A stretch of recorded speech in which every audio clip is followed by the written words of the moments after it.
Assalamualaikum. Wudhu, kita kayaknya lakuin ini tiap hari ya. Tapi pernah nggak sih kita berhenti sejenak dan benar-benar mikirin apa sih artinya? Nah, di sini kita bakal kupas tuntas soal wudhu. Mulai dari gerakannya sampai maknanya, supaya ibadah kita terasa jauh lebih dalam dan insya Allah lebih sempurna. Coba deh lihat gambar ini. Cantik banget ya. Ini benar-benar nangkep esensi wudhu. Jadi ini tuh bukan sekedar cuci-cuci badan biasa. Ini adalah momen transisi. Sebuah jeda yang suci buat nenangin pikiran dan hati kita.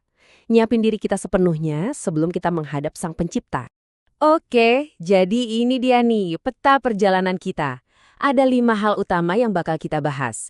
Mulai dari apa itu wudhu, terus kita lihat dasar hukumnya.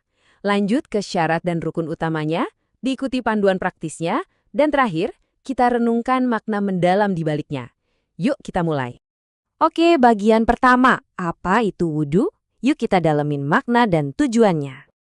Jadi, wudhu itu punya dua makna loh. Kalau dari segi bahasa, al-wadu'ah itu artinya bersih atau indah. Nah, kalau secara syariat, ini adalah ritual bersuci pakai air di anggota tubuh tertentu buat ngilangin yang namanya hadas kecil.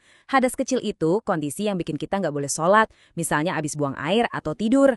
Jadi, bisa dibilang wudhu itu kunci biar ibadah kita sah. Oke, lanjut. Pertanyaannya sekarang, perintah wudhu ini datangnya dari mana sih? Dan sepenting apa posisinya buat ibadah kita? Nah, ini yang harus kita garis bawahi banget. Wudhu itu bukan cuma tradisi atau anjuran biasa ya. Ini perintah langsung dari Allah Subhanahu wa Ta'ala. Langsung dari sumber hukum tertinggi dalam Islam. Bukti paling jelasnya tentu aja ada di Al-Quran, di surat Al-Ma'idah ayat 6. Di sini Allah berfirman langsung ke kita, orang-orang beriman. Apabila kamu hendak mengerjakan sholat, maka basuhlah mukamu. Wah, ini bukan tafsiran lagi ya, tapi instruksi yang super jelas dan spesifik. Terus kapan aja sih kita perlu wudhu? Nah, ini dibagi dua ya. Ada yang wajib, artinya nggak bisa ditawar lagi. Contohnya sebelum syalat, pas tawaf di Ka'bah, dan waktu mau menyentuh mushaf Al-Quran. Tanpa wudhu, ibadah-ibadah ini nggak sah. Tapi ada juga nih yang sifatnya sunnah atau sangat dianjurkan. Kayak sebelum baca Al-Quran, sebelum tidur, pas lagi zikir, atau bahkan saat kita lagi marah buat mendinginkan hati. Oke, sekarang kita masuk ke bagian teknisnya nih. Tapi ini penting banget. Biar wudhu kita sah dan diterima, ada yang namanya syarat sah dan rukun. Apa aja tuh pilar-pilarnya?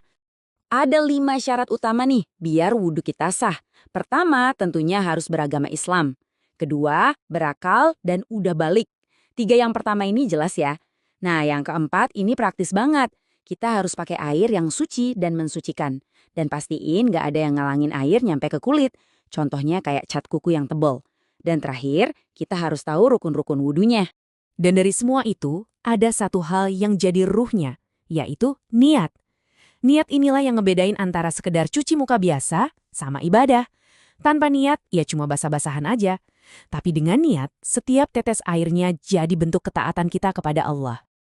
Nah, ini dia jantungnya wudhu. Ada 6 rukun. Ini tuh pilar utamanya, jadi nggak boleh ada yang kelewat dan urutannya harus benar. Pertama, niat. Yang kita hadirkan di hati pas pertama kali basuh wajah. Terus, basuh seluruh wajah. Ketiga, basuh kedua tangan sampai siku. Keempat, mengusap sebagian kepala. Kelima, basuh kedua kaki sampai mata kaki. Dan yang terakhir, yang keenam adalah tertib. Artinya, semua itu harus dilakuin secara berurutan. Nah, kita udah tahu nih teori dan aturannya. Sekarang, yuk kita lihat gimana cara prakteknya, langkah demi langkah, biar wudhu kita makin sempurna. Iya, jadi setiap gerakan dalam wudhu itu nyambung satu sama lain.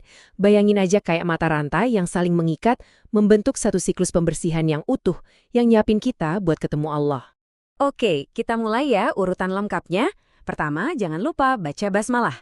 Terus kita basuh kedua telapak tangan 3 kali. Lanjut dengan berkumur dan membersihkan hidung, juga 3 kali. Nah, di langkah berikutnya kita basuh seluruh wajah dan disinilah niat wudhu hadir di dalam hati. Setelah itu, basuh tangan kanan dulu baru tangan kiri sampai ke siku. Lalu usap kepala sekali, boleh dilanjutkan dengan telinga. Dan yang terakhir, basuh kaki kanan dulu baru kiri sampai mata kaki. Oke, kita udah bahas teknisnya. Sekarang, di bagian terakhir ini kita coba merenung sedikit lebih dalam. Sebenarnya apa sih makna spiritual di balik semua gerakan yang kita lakuin tadi? Nah, disinilah letak keindahannya. Wudhu itu ibarat jembatan. Jembatan yang nyambungin antara kebersihan fisik kita dengan kesiapan spiritual kita. Jadi, setiap tetes air itu bukan cuma ngebersihin debu atau kotoran, tapi sebetulnya lagi nyiapin jiwa kita buat momen yang paling agung, berdiri di hadapan Sang Pencipta. Sebagai penutup, saya mau ninggalin satu pertanyaan buat kita renungin sama-sama. Setelah kita tahu semua ini, kira-kira gimana ya wudhu bisa mengubah cara kita merasakan ibadah kita sehari-hari? Coba deh dipikirin. Semoga bermanfaat ya. Wassalamualaikum.